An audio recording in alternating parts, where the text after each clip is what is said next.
une belle journée pour se balader dehors et prendre l'air et le... Quoi?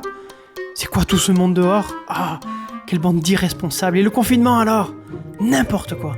C'est déjà arrivé de penser ça? Ou encore si tu vas faire tes courses au supermarché, que tu vois qu'il n'y a plus de farine, de te dire quand même les gens, ils sont responsables de faire du stock, de prendre tout pour eux, et moi alors j'en avais besoin.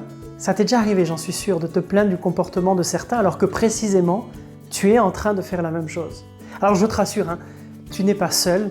En cette période de confinement, ça nous est tous arrivé à un moment donné ou à un autre. Mais alors, pourquoi est-ce qu'on a ce comportement? On respire un bon coup et on essaie de comprendre ça ensemble.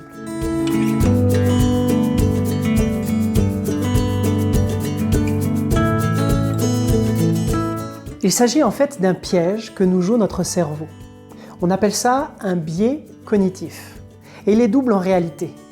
D'abord, on a souvent tendance à penser que ce que les autres font reflète qui ils sont. S'ils se baladent dans la rue, alors que nous sommes en confinement, c'est parce qu'ils sont irresponsables, qu'ils sont égoïstes. Et on ne va pas penser automatiquement qu'ils peuvent peut-être travailler ou qu'il y a une urgence pour laquelle ils sont dehors. Mais pourquoi est-ce que ça ne nous pose pas de problème d'être soi-même à l'extérieur? Eh bien parce que ce piège du cerveau est lié d'un deuxième piège qui s'appelle l'autocomplaisance. L'autocomplaisance, ça désigne la tendance des individus à attribuer leur réussite à leurs qualités propres et leurs échecs à des facteurs ne dépendant pas d'eux. Je vais t'expliquer ça. Autrement dit, si je fais du bon travail, c'est parce que je suis doué ou que j'ai bien travaillé. Puis si je fais du mauvais travail ou si j'ai une mauvaise note, c'est à cause du ou de la prof ou de celui qui a travaillé avec moi ou parce que j'étais malade ou fatigué ce jour-là.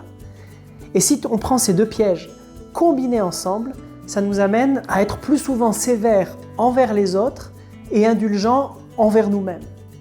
S'il n'y a plus de farine au supermarché, je me dis que les autres ont voulu faire du stock, qu'ils sont égoïstes, irresponsables, alors que moi j'en avais vraiment besoin.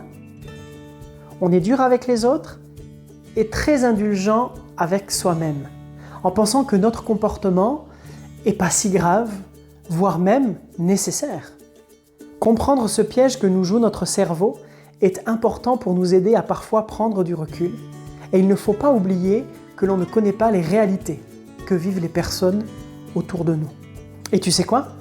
Jésus connaissait déjà ce type de fonctionnement et il avait dit ceci.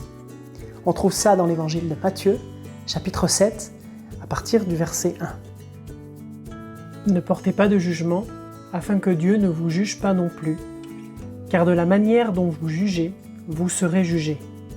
La mesure que vous employez pour mesurer sera aussi utilisée pour vous. Pourquoi regardes-tu le brin de paille qui est dans l'œil de ton frère ou de ta sœur, alors que tu ne remarques pas la poutre qui est dans ton œil? Voilà peut-être une chose à garder à notre esprit pendant cette période de confinement. Alors jusqu'au 8 juin, respecte au mieux le confinement. Et pour les autres, ne juge pas trop vite leur comportement. Et prends le temps de respirer.